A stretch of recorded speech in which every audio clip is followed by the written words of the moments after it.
All right, hi everyone. Okay, so my name is Olena Bachkareva, and I'm going to conduct our today's webinar dedicated to Cambridge exams for school. First of all, could you please let me know if you can hear me and see me well? Hi, Tatiana. Yeah, just put a plus. Perfect. Okay, right. Okay, good. Yeah, people who raise their hands, do you mean that you can hear me well? All right. Okay, perfect. Thanks a lot. Great. Hi. Okay, thanks a lot. So if there are any technical issues, please let me know. So chat is going to be our form of communication. I will ask you to stay muted as we are recording this webinar. Okay, hi from Zbaraj, great. And you will receive the recording of this webinar as well as a follow-up. Great. So I see that the participants are not only from Kiev, but people are from Azerbaijan. Great. From Moldova, there was someone from Moldova, Rivne, Odessa, Sumy, Lviv, Cherkasy. Great. So many enthusiastic. Dnipro. Yeah, another person from Moldova. Indonesia. Great. Okay. Yeah, right. Okay, well, lots of people, yeah, from different cities, right? Okay. Yeah, just a second, something is wrong with the video. Okay, you cannot see me, but can you hear me? Ternopil, great. Okay, fine. So I suggest that we get started. Right. Okay. From time to time, see and hear you. Perfect, because I cannot see myself. Okay. From time to time, I will ask you some questions, and I will ask you to type your answers in the chat as we discussed. Right. I will allocate some time for your questions at the end of the webinar. But if you feel that your question is related to a particular issue and like you would like to get your answer straight away, that's fine. Feel free to send your question in the chat. Right. Okay. Great. So let's get started. Okay. Right.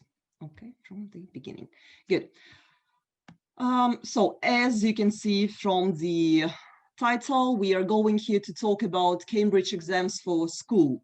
So I will provide you with as well tips and strategies for preparation. So what specifically are we going to talk about today? First, I will provide you with some information on the levels and formats and basically which exams are supposed to be for schools and why, and is there any differences with other standard exams. Then we will talk with you about the 2020 changes. I hope that you already know, but we will briefly brush up on that and see what has changed and basically why it has changed and what it means for us. Then probably the most practical part will be dedicated to making the most of the preparation, and you will get, I hope, some useful tips how to help your students to pass the exam with flying colors. And we will also talk about why to take exam for schools. Maybe you will find here some arguments to motivate your students and their parents to take these exams, right? Because very often, unfortunately, they don't see the value in that. All right. So let's get started. So first of all, if we talk about exam for schools, can you please help me and type in the chat which exams actually do we refer to? I mean, Cambridge exams. Any ideas? All right. Yeah, feel free to chat, to send your answers in the chat if you have any ideas. All right. Okay, I have one answer, B2C1. Any other ideas? Patent cat. Good. Yeah, I see. All right. Okay. Anything else? Okay, those participants who raise their hand in the chat, it's if you like want to give the answer, it's better to use the chat. Okay, CP, all right. Okay, let's see. What about YL exams? Well, unfortunately, Irina, today we're not going to talk about YL exams like starters, movers, flyers. We will concentrate on teenagers. Right. Okay, yeah, we are talking about Cambridge exams. Okay, so that is A2 exam for schools, that is formally known as Cambridge English Key for Schools. This is CAT. Then we also talk about preliminary B1, known as formally known as PAT, and also B2 first for schools, formerly known as FC. So today we're going to concentrate on these 3 exams.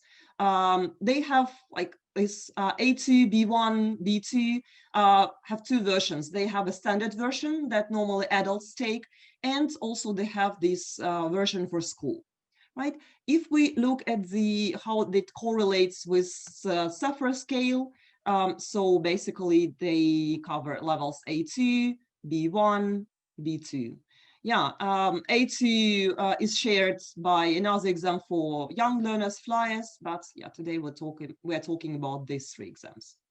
Okay, and again, if we look like for you to have a bigger picture, again, that is where we can find the exams under consideration on the Safra scale. So A2, B1, and B2. Okay, good. So you can ask a question, why did Cambridge decide to make a special version of the exams for schools? By the way, any ideas? Are there any difference between the same A2, B1, and B2 exam for adults? So, ladies and gentlemen, if you have any ideas, please share. So are there any differences between standard exams for adults? And generally, if you have any ideas why there was a decision to make. Okay. Well, so if we talk about the formats and the skills and all the procedures, the differences in topics. Yeah, thank you, Irina. You're right. There is basically no different concerning the format, as I said, and skills. They are the same, and procedure is identical. The only difference is the content, and content in school exams is specifically tailored to suit the interests and the experience of school age candidates. Because if we take A2, the candidates, if we're talking about adults, well, this could be a 30-year-old person, and it can be a 10-year-old child. And let's imagine that if a 10-year-old child is asked the same questions as a 30-year-old person, well, that's not fair, to be honest. And that's why, in order to make the exam like a happy experience for school age candidates, there was like such a decision to conduct the to tailor the content of the exams. All right, good. So let's have a quick look at the formats, which parts each exam consists of, and how the structure progresses, and what is basically different. So if we talk about A2 for schools, it has 3 parts. The first part is reading and writing, kind of combined part, which consists of different tasks like multiple choice. They have 6 short texts, multiple matching, another multiple choice, but they have to read a longer text. Then multiple choice closed test, open close, guided writing, and a picture story. So the format that I'm going to cover now is already contains the changes of 2020. Yeah. Okay, then comes listening. That's a multiple choice of short text, then gap fill, multiple choice when they listen to a dialogue, multiple choice when they listen to short monologues, and matching. And final task is speaking, which now has 2 parts. That's interview and discussion, this collaborative task. All right? Okay. Okay, have a look at this. And now I'm going to show you the exam format for B1. And I will ask you to tell me what's new, what will be added, and how different the exam format will be, okay? So have a look at this. Try to remember how many big parts and which tasks are inside. Okay. Right, okay, I am moving to the next slide, exam format for B1, and be ready to chat the differences, you see. Okay. Right, okay. What's different?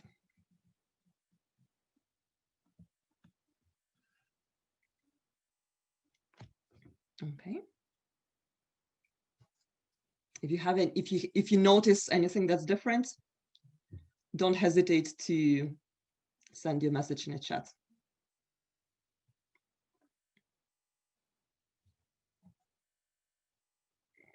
Okay.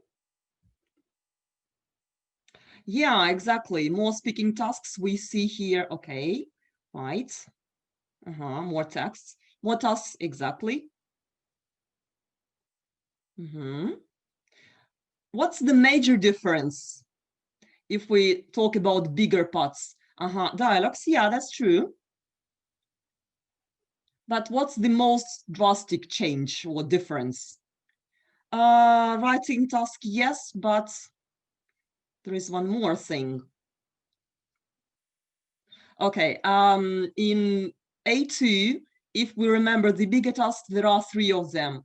Reading plus writing is considered to be one part, then comes listening and speaking. Here you can see that reading and writing now are different parts. That's probably the major difference that was introduced in 2020. Yeah, and agree with you that all the other changes are also significant. I mean, they have more text. For example, if we talk about reading, the candidates have to do another task that's gapped text, for example, that was not present in A2 level, for example. Writing, yes, they have to write, apart from email, they have to write an article or a story. It's not a picture story anymore, that the task is different. In listening, they have more tasks, and definitely in speaking, apart from interview and discussion, they also have this extended or long term and a general conversation. Exactly. Good. Now have a look at this. I'm going to show the slides, next slide, for exam format for B2 for schools. And again, I will ask you to write what changes you see. Okay. Take some time to look at this.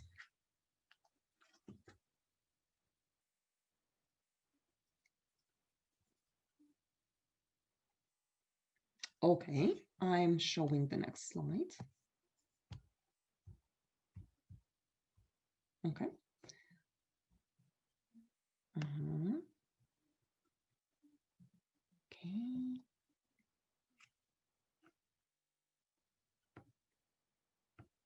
So I'm waiting for your answers concerning what's different.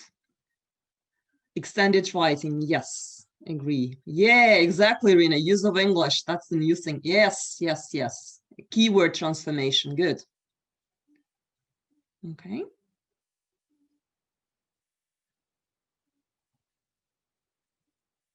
Any other things that's okay? So yeah, basically the biggest difference compared to B1 and A2, that's the new section, use of English. And the candidates have new tasks like word formation and keyword transformation. The gap text is also bigger because in B1 level, these are just sentences, and here these are like longer passages omitted from the text. Yeah, exactly. And if we look at writing, so the choice, this part 2, where candidates can choose a task to write, has more variety, has a more variety. It could be review, or it could be an article, exactly, well, letter or story, yeah. Listening also, and well, Concerning speaking, the tasks are the same, but the content would be more complicated. So it's not about discussing likes and dislikes, but that's more about discussing the pictures, so to say. Right, okay, good. So that's super important for us as teachers to understand the format, and it's important to make sure that our students understand the format and what they need to do, and what they need to write, listen to, what they need to do in the speaking test, in order to avoid unnecessary stress and, well, to stay confident during the exam itself. All right, good. Now, talking about the exam updates of 2020, well, 2 exams were updated. Again, in the commentary, could you please type which 2 exams underwent changes, so that I see if we are on the same page or not, how much you know about this. So which exams, yeah, were changed, right? Okay. So if you know, could you please use the chat to type your answers there? Any ideas?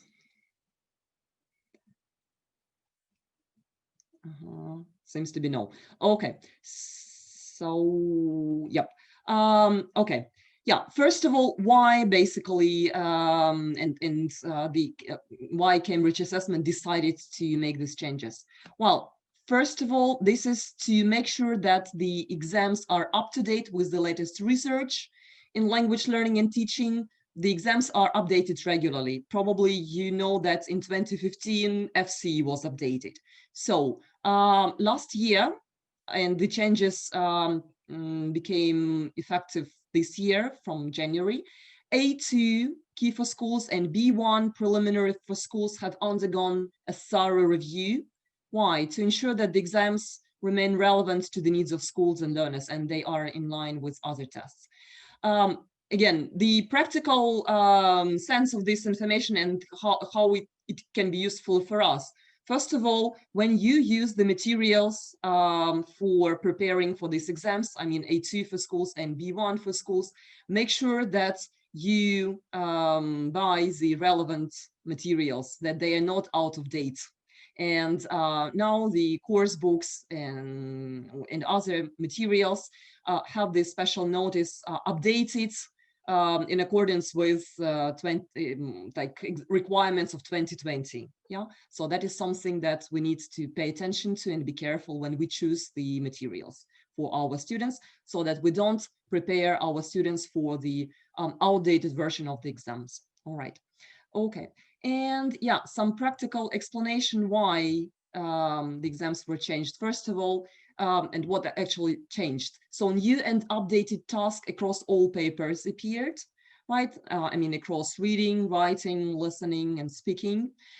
Some of the tasks were new. I mean, some of the tasks have been introduced and some of the tasks have been updated. Then better alignment between exams, showing clearer progression from one exam to another. Yeah, so now there is a more logical connection between the exams. Updates concerning the grades, because earlier there used to be distinction, merit. Now grades are the same, A, B, C, right? And in such a way, these exams are in line with exams of higher levels like FCEC and so on. Okay, and yeah, as I have mentioned previously, the separation of reading and writing in B1 preliminary was an essential step. Okay, now let's look specifically what has changed. If we look at A2, in reading and writing, so multiple choice and picture story as for the writing are the new tasks. The writing task has changed. Now just they have to write, the word limit is changed. It used to be 25, 35 words. Now it's just 25 or more words. And multiple matching changed as well. Earlier, it used to be right, wrong, doesn't say. And now the options to answer are ABC. As for the listening, they have one extra task, that's the new one, which is like printed in bolds. And the underlined are the revised tasks. And if we talk about speaking, then discussion, this collaborative task is a new one, right? So the basically we can see that the exam has been upgraded and it's a bit more complicated than it used to be. All right, if we move on to B1, yeah, concerning reading, again, two new tasks, that is gapped text and open close, right? In writing, now they can choose to write an article or a story. It used to be a letter or a story. Yeah, and email is a new task. Concerning the email, that they can now like the word limit is larger. And concerning listening, yeah, they have this new task, multiple choice, when they listen to 6 dialogues. And concerning speaking, the new one is a discussion. So the speaking part has been extended. All right. Okay, good. Right, any questions so far concerning the formats and the changes of 2020? Seems to be no. We can move on. Okay, right. So let's move on and let's talk specifically at the tips and strategies that we can use to help our learners with the preparation. So let's start with reading. That's the first section. And some practical advice that basically concerns all tasks in reading. Always teach your students to underline the keywords in the questions and encourage them to paraphrase the keywords and look for the parallel phrases or synonyms in the text. So we all know that the questions will not use the same words as the text does, and vice versa. Even if the question uses identical the same words taken from the text, most probably it's not the correct answer, it's a distractor. So that is why always ask your students to paraphrase and to notice synonyms or, again, parallel phrases. So we have to look at the meaning, the concepts, not just look the same words. It's not a mechanical like matching of similar words. All right. Yeah, talking about multiple choice. For me, to be honest, it was a kind of revelation because my previous strategy used to be to look through the question and all the options and then find the answer in the text. But you can try this one. It may be something new for you. Here, the idea is to read the question, underline the keywords, and without looking at the options, using only the keywords, try to find the answer in the text. Just this passage or part or sentence that contains the correct answer. And only after finding the answer, look back at the options, evaluate them, and see which one correlates with the information in the text. Because multiple choice questions in reading are very tricky and the options are very similar. So it may be a good idea first to find the answer in the text and then look at the options and choose the best option. Another suggestion for evaluating the options, you can eliminate or cross out the option that is 100% false or not correct. And for example, normally you will have 2 left, and then you will see which one is closer to the text. One option may cover, for example, only some parts of the text, while the other will be completely relevant. So try this strategy. It really works and helps to get most correct answers. Okay, right, what's next?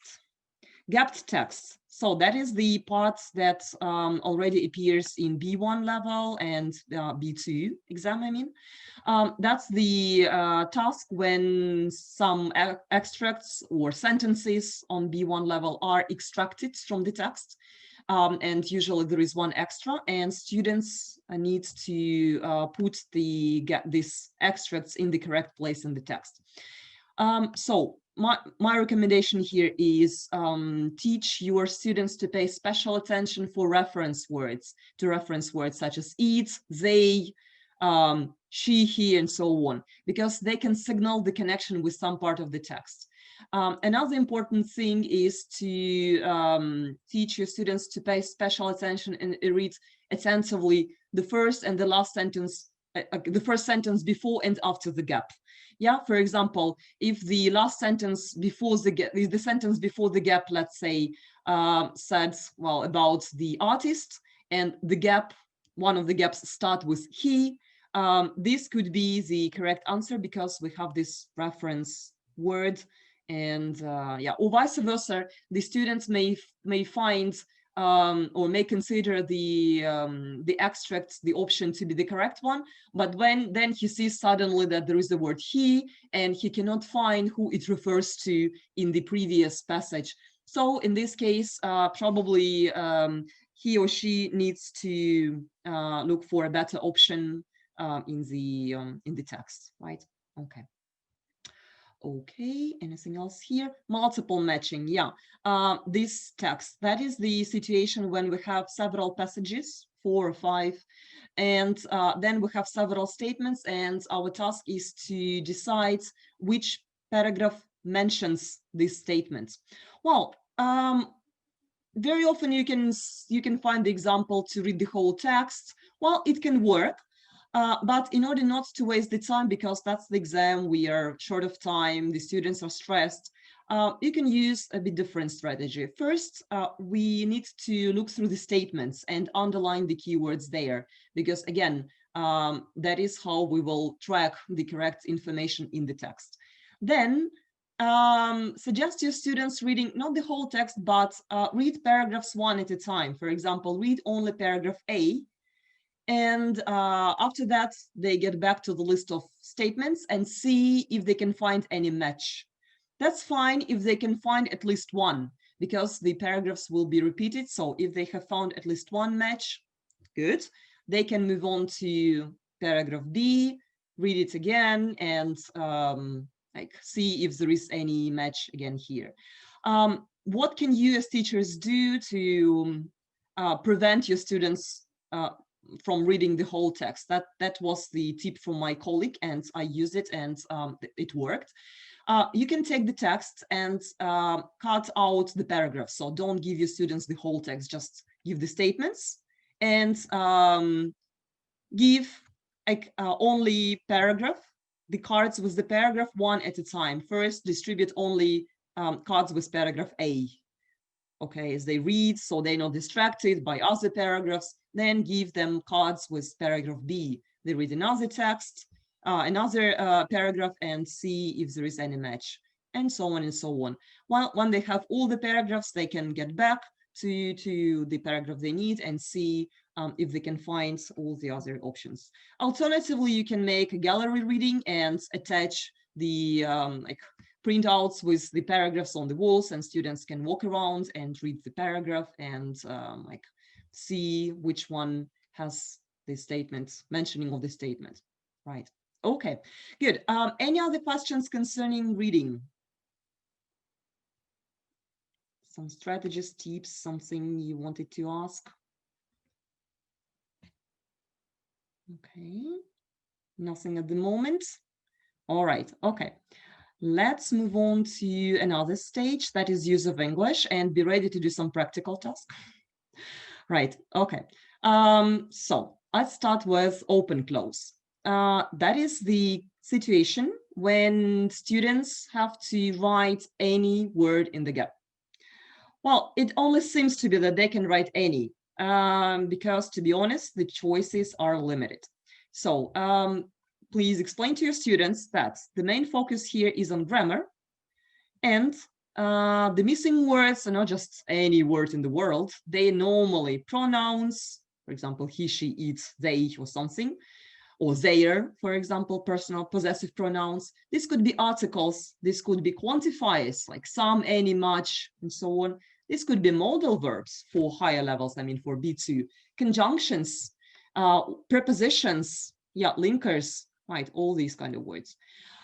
So the advice is, again, you can read the whole text, but for me personally, well, this doesn't work very well. And I always prefer to read the sentence, not the text, but just the sentence.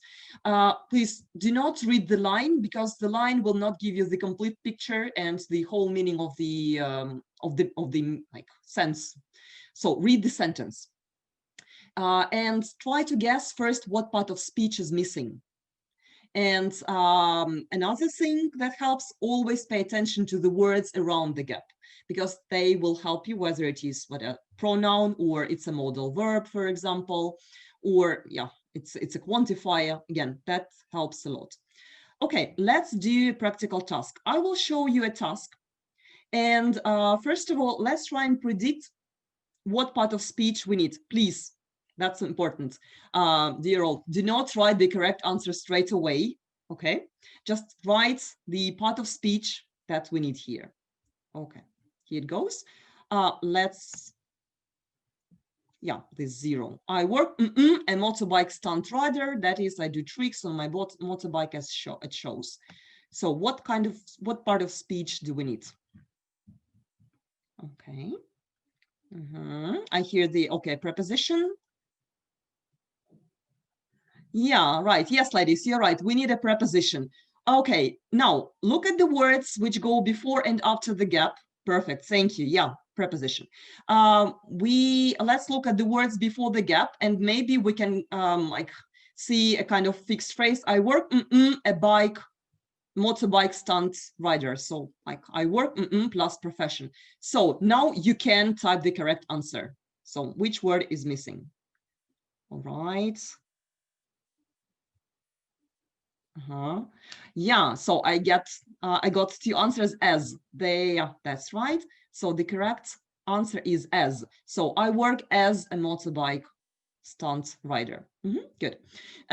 You can also advise your students to read the complete sentence silently. So if it sounds all right, yeah, so if it's a paper-based text, so they can write and then they see what it looks like, and like, yeah, if they visually see that it is correct, or if they are like they can say the word, the sentence again, as I said, silently, and see if it works all right.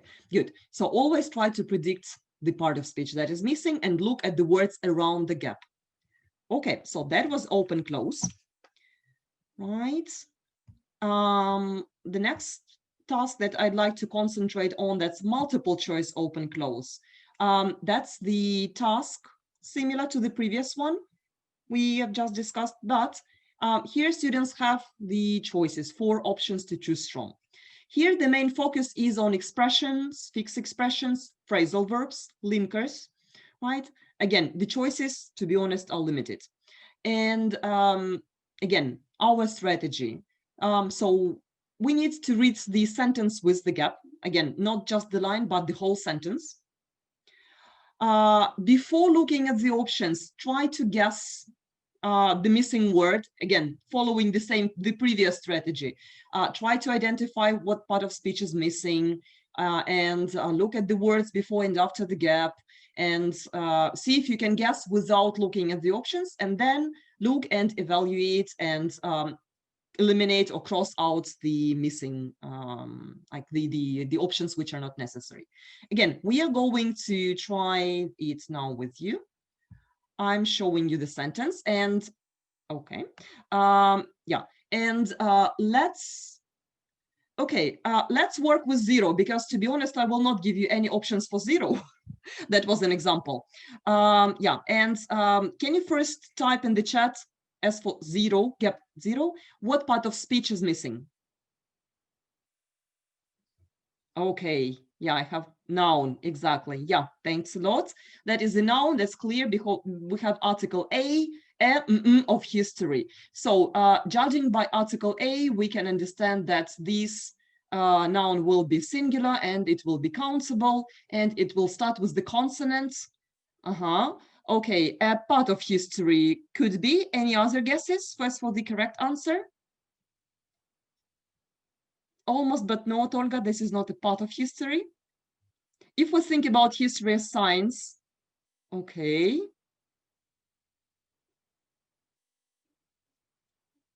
Okay, yeah, I have the correct answer. Yeah, that's right. That's branch. So genealogy is a branch of history. Good. But that will be easier. You will be given options here anyway. Now let's concentrate on one. So it concerns family history, then the national or world history studied at school. So here we need a phrase. And what will be the function of this phrase? Okay, could be, but so we are talking here about the comparison, and this phrase, like these missing words should be a part of this, should be followed and used together with then. Okay, let's look at the options. And okay, some people have already typed theirs. Right. Yeah, that's right. Okay. Rather than, absolutely right. Okay, yeah, thanks a lot. Yeah, correct answer is B. We know it because all the others, so we understand that we are talking about comparison, and we need a word that forms the phrase with the word should be followed by then. And if we look at the options, we understand that like instead, no, except, sooner, well, looks like the correct answer, but B is what we need. Okay, rather than, yeah, thank you very much. Good. Okay, but yeah, ask your students to evaluate in the gap without looking at the options. Yeah, that's another, that was another revelation for me. Yeah, but yeah, helps a lot. Good. Now let's move on to word formation. Yeah, that's the task that appears in B2 level. Okay, so the words are given. We need to look at the gap. And so again, read the whole sentence. And the same story, we need to understand which part of speech is missing, what it should be, what it should be noun, verb, adjective. And then looking at the keyword, we need to form as many derivatives as possible. Nouns, adjectives, well, anything. Don't forget about prefixes, because sometimes we underestimate the importance, but they can be used as well. And compound words. Once I was preparing for my C1 exam, and the keyword was dead, and the correct answer was deadline. That was, well, a surprise for me, but yeah, such things can happen in the real life exam. Again, I'm going to show you the sentence and the keyword. Again, please do not type the correct answer, type the part of speech that we need. Okay, our task, the keyword is product. Please read the whole sentence. This is B2 exam. And decide what part of speech is necessary. All right. Perfect. Exactly. We need a noun here. Now we need to think about all possible nouns formed from the word product. It could be production. No, Nadia, manufacturer cannot be used here because it's about word formation. We have to use the same roots, I mean products, and add suffixes, change this word. Okay, yeah, that's right. That is producer. We can form, for example, production, but it will not suit here. We are talking about China as the producer of garlic. Exactly. So the correct answer is producer. Okay, right. So again, that's why it's really useful to do with your students some preparation exercises dedicated to word formation. Well, probably even after reading the text, if you notice some interesting suffixes or prefixes, draw your students' attention to these words. You can do some practice exercise to work with the word formation. Yeah, all right. Okay, and probably one of the trickiest one is keyword transformation. That's the situation when we have an original sentence, then we have a keyword which mustn't be changed, and we need to transform the original sentence into a new one. The part is normally written, and like use the keyword without any change. So what can be, so of course here the main focus is grammar. And the first thing, ask your students to cross out the words in the sentence with the gap, cross out the words which are mentioned in the original sentence. Okay, and then they will see how to transform the sentence. So then use the keyword and try to think of the grammar structure you can use. I will show the example now. And again, I will ask you to type the words which are repeated in the second sentence, which are the same. Okay. So we have the original sentence, a very friendly driver, taxi driver, drove us into town. The keyword is driven, which mustn't be changed. And looking in the second sentence, which words are the same as in the first sentence? Yeah, okay. Very friendly taxi driver. Yeah, please do not skip any words. So very friendly taxi driver. Yep. Okay, we can cross it out already. So the words, the part that has to be changed is drove us. Yeah, drove us into town. This is the second part that we need to change. We have the beginning we, and we have to use driven as it is given here.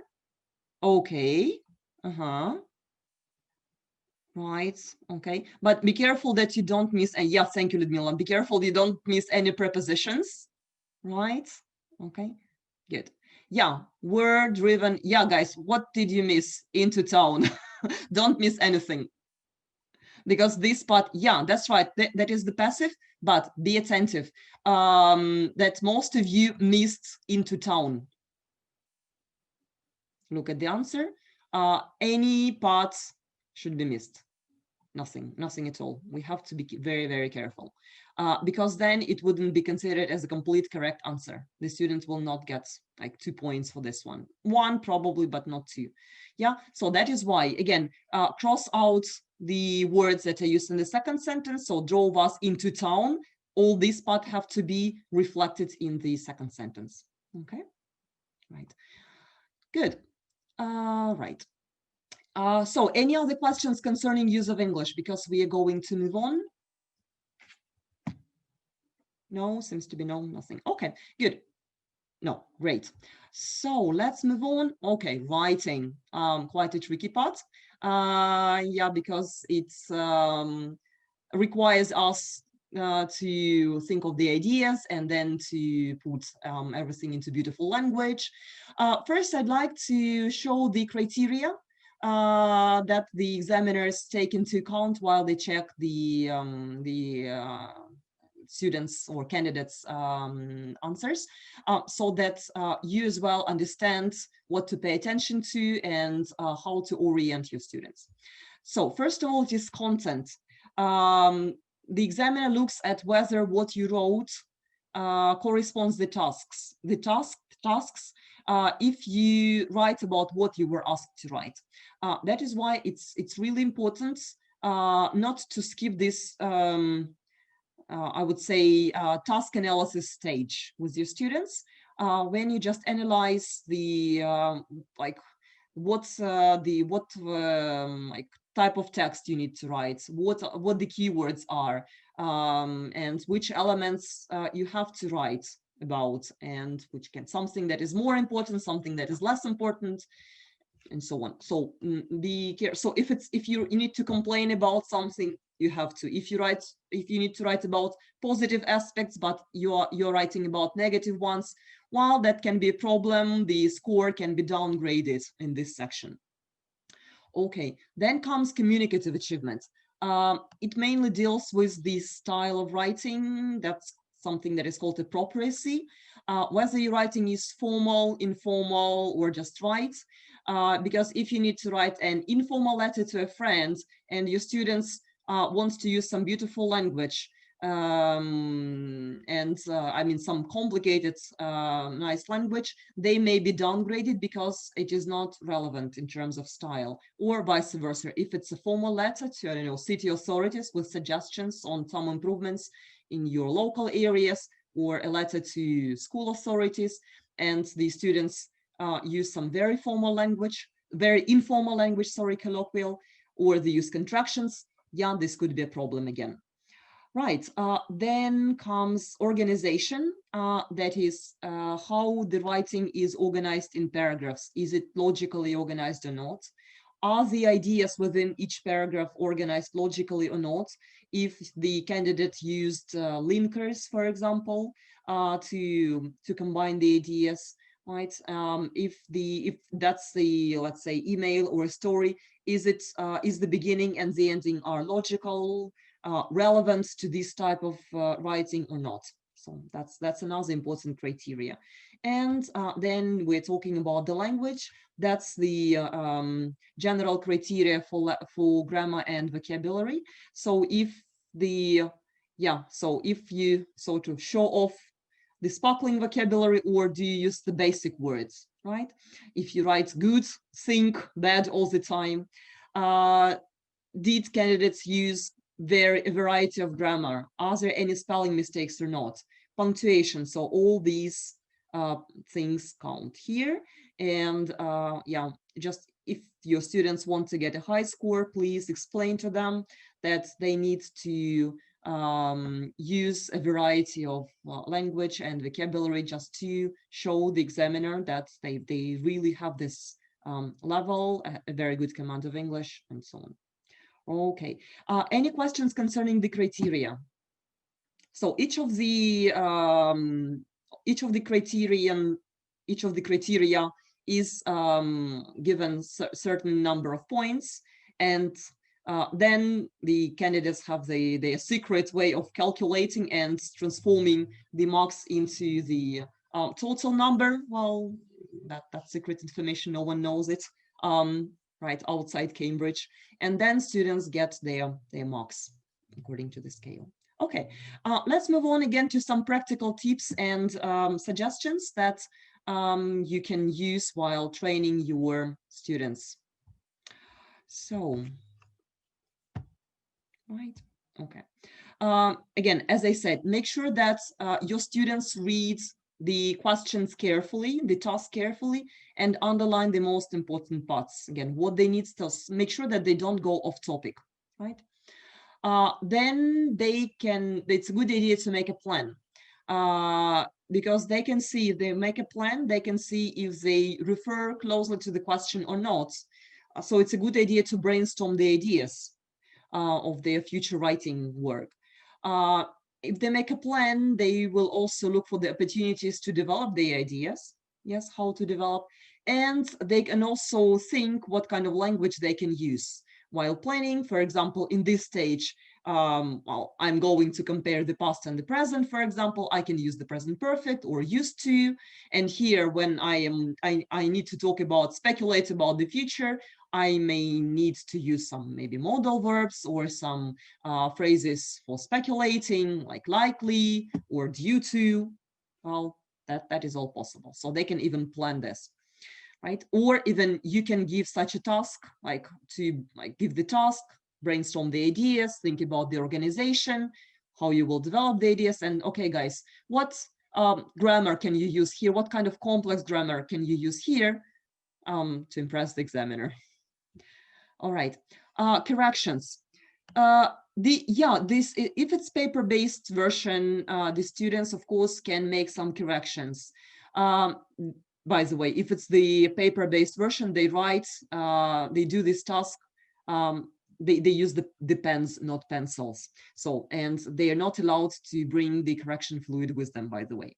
So they can make corrections, but they need to make sure that the corrections are clear and the examiner can follow and mark what has been written, because unfortunately for us, the golden rule of examiners, everything that is not clear to read and readable is not correct. And they can be, again, if they had the candidates had some bright thoughts there, they will not get such a high score as they expected.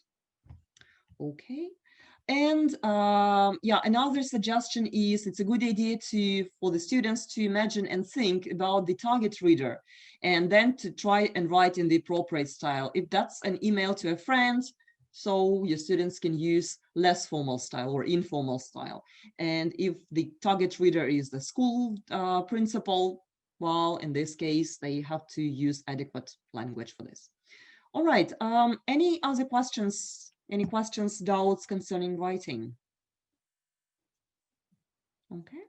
Since no, yeah, let's move on to listening. Right, the final stage in all Cambridge exams.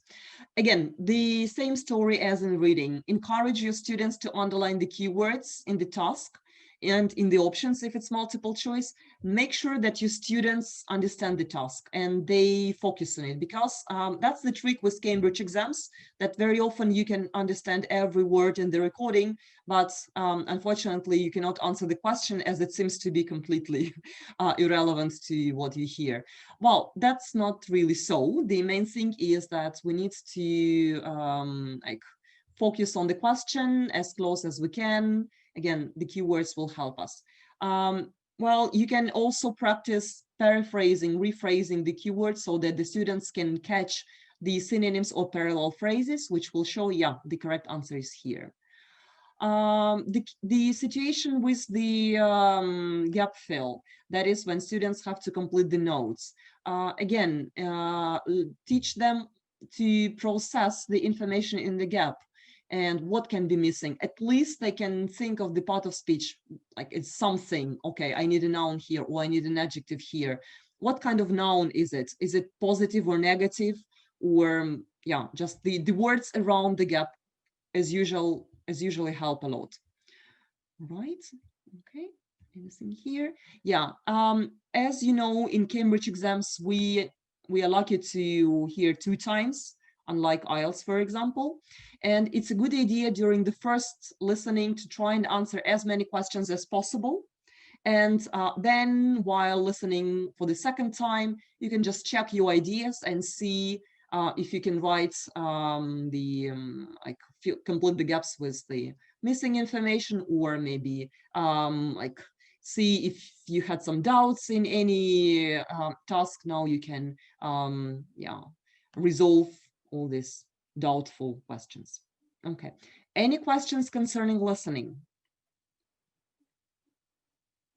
Okay, seems to be no. Good. Now, speaking.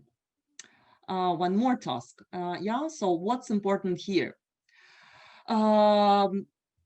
Make sure that your students understand the format of each part, yeah, because there is a variety. So they make sure that they understand if they're speaking on their own, they have to discuss something with their partner, or they need to answer the examiner's question, right? So that is something like this. Working with the partner is something that makes Cambridge exams different from others.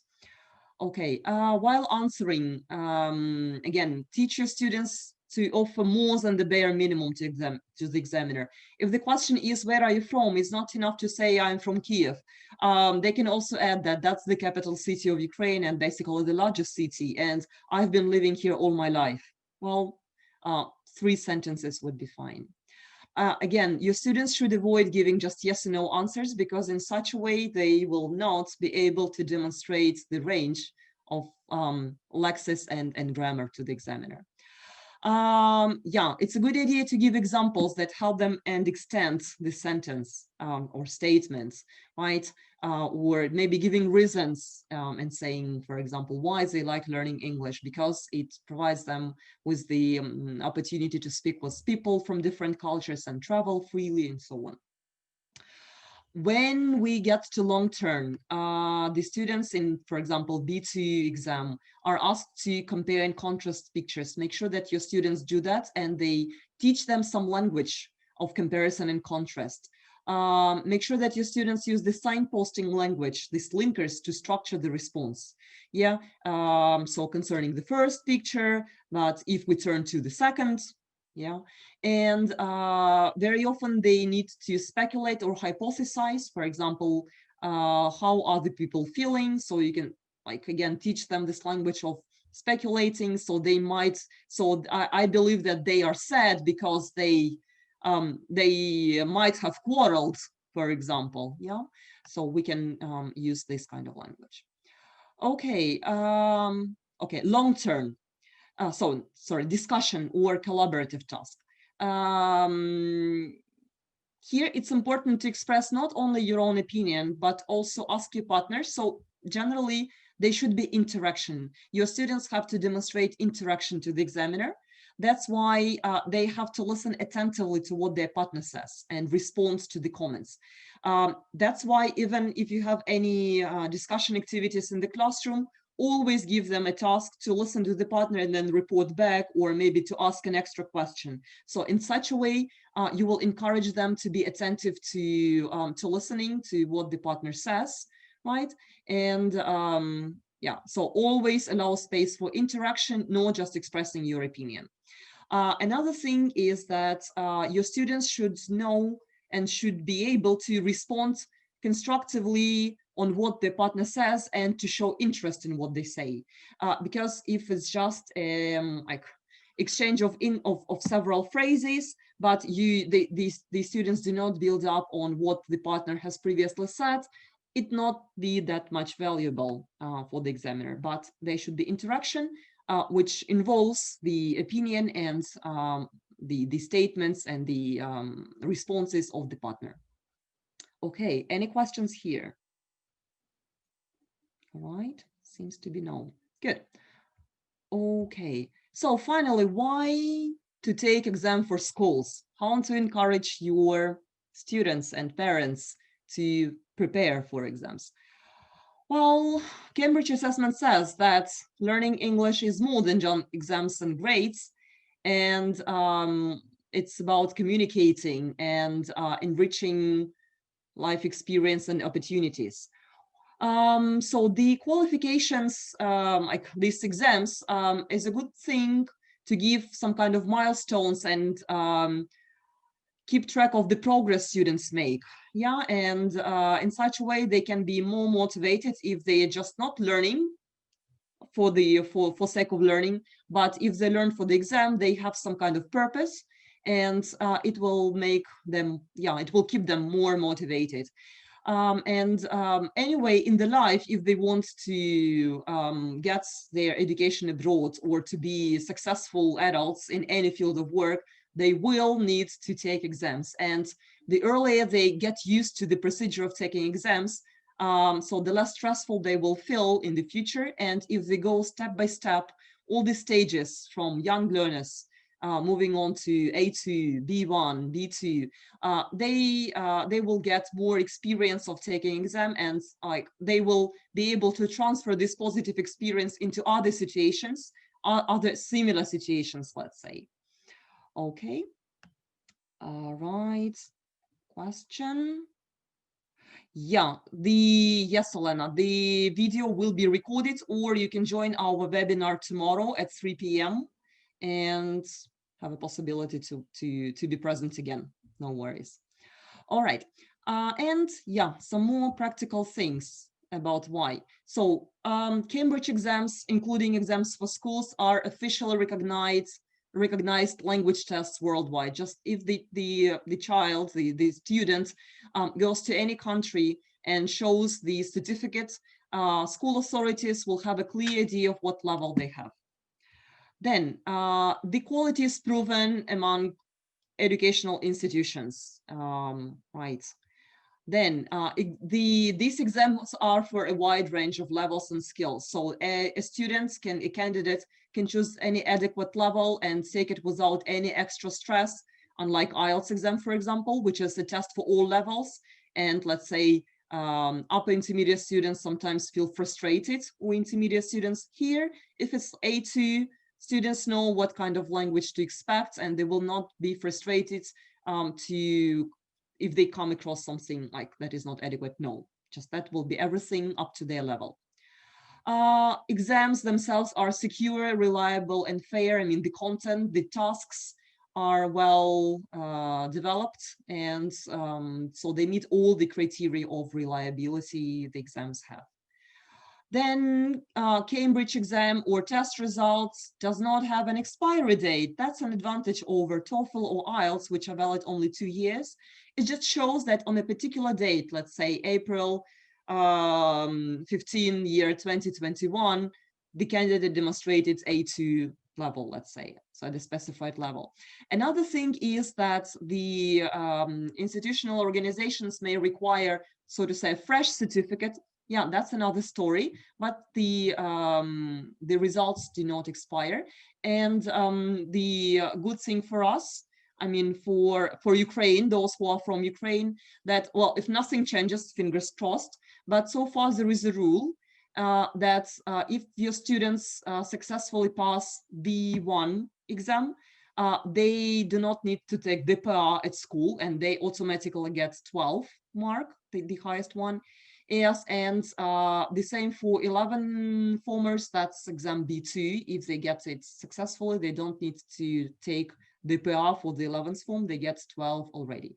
The only thing in this case, make sure that your students take the exam in advance so that they can provide the certificate for school, because it takes about 2 months for Cambridge to issue the certificate.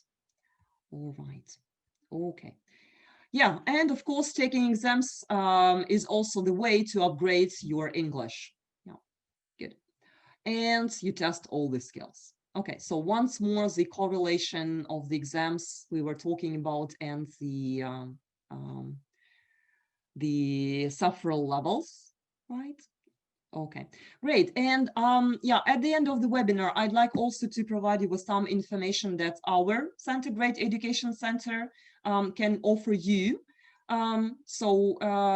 Cambridge Assessment English. So if you follow this website, you can find all the information concerning all the exams, including sample papers and formats and other important things. This 2020 changes and all important other important aspects concerning the exams. Right. Another exam that you can, I'm not sure if you have heard it, is LinguaSkill. That's an interesting one. It's the exam for all levels, right? Can be adequate for teenagers as well, right? And it's a kind of adaptive test. So when you start taking, the system adapts to your current language and then selects the questions which are relevant for your level. That's an interesting one. And so it is trusted. The results are really fast, and it is really easy to administer. And yeah, that's also a nice opportunity. So if you're not sure which level you have currently, so you can try this test. Okay, yeah, good. So Great Education Center has the status of Platinum Center in Ukraine. That's the largest exam center. And we can offer you to become our partner. So if you're interested, you can follow the links that you can see on the screen or in the chat that my colleagues are typing now. And we will be really glad to have your school as the grade exam partner. Right. Okay.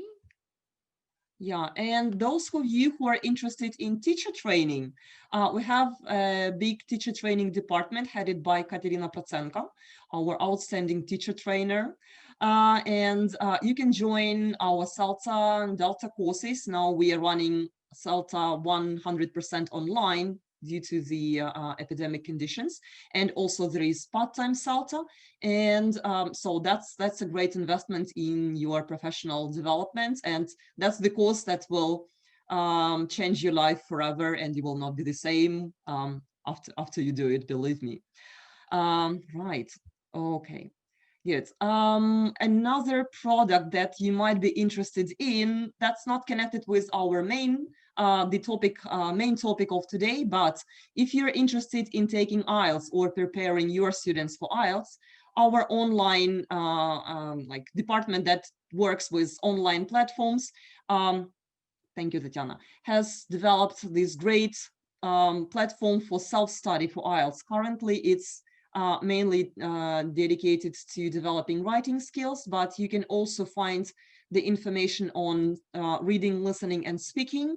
There are some videos with the tasks, and you will have lots of practice. So it's step-by-step guidance, and you do many tasks until you feel that you can automatically write the tasks. And you will learn lots of useful language and grammar for each task type, and like all the information is provided there.